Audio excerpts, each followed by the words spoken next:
So welcome to my YouTube channel called Akshay.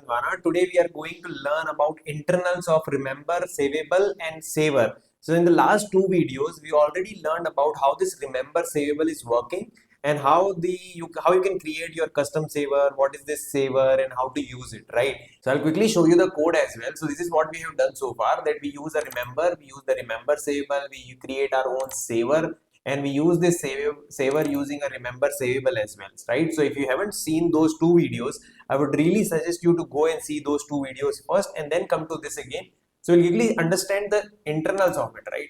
So let's deep dive in one by one. So this is remember saveable, right? So what remember saveable is doing, it internally understand the key, like whatever you are going to save, either you are going to pass your custom key or either it is going to create its own composite key hash. It is going to create its own key, right? Then there are things called registry. So basically it uses the registry to make sure that it is understanding, it is saving that particular state inside the composition properly, right? The interesting part over here is that it remember saveable internally uses remember. I'll quickly show you in the code as well, right? So if I go inside the remember saveable, and I can show you over here that it is using remember. It is using remember. That's why we are saying that remember block will get execute. Remember block will understand that do I need to restore the data or do I need to create a new one? Is there or not, right? So now what we are seeing, found or not found. So how it understands that it is found or not found, right? So basically whatever the data has been saved, if the data has been saved by bundle, just we understand from the last video, if it is saved by bundle, then it is basically going to be found, else it is not going to found, right? So this is what, and then it will create a savable holder, which is going to hold your data, right? If I show you inside the savable holder, so this is how the savable holder looks internally, right? It will create, after that it will try to match the inputs, whatever the data you have given, right? It will match the data, it will use the side effect, right? And then your whole remember block will keep working as it is, right? So, and internally it has function of like on remembered, on forgotten, right? So this is how it is going to use. Now if I take you over here, saver interface, what is this saver interface? Let's go back over here, go back to this, and this saver. This is the saver interface. This is how your saver interface looks like. If I zoom in, saver interface has two functions, save and restore, right?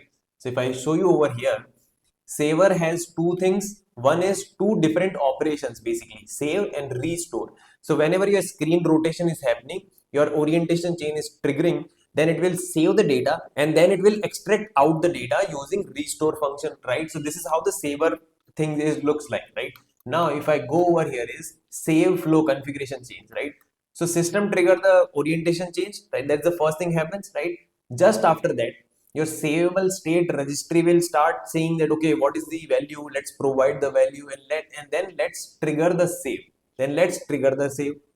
After that, it will transform your value. It will understand whatever the data you are trying to save, is it like savable by the bundle or it is not savable, and then it is going to make sure if the data is savable by bundle or not. It will do it over here. If the data is savable by bundle, then it will save the data and then the value is going to be persisted. Means whenever your rotation happens, you will able to save the data and extract out the data. If the data is not able to save, if the saver is not able to save the data, if the bundle is not allowing the data to keep inside it, then it will return the null and your value will be lost, right? And after your activity recreation, your value, if the value is there inside the bundle, it will retrievable. It will extract out from the bundle and it will use as it is, right? So the value, so this is how the whole flow of remember saveable and saver looks like, right? If I show you over here as well, so we have this remember, right? Whenever your screen rotation happens, process death happens, your value is no more available, it will get lost, right? So just like this solution, we use the remember saveable, which helps us to understand that we are going to save the data inside the bundle using saved state register, and then it will be able to save the data.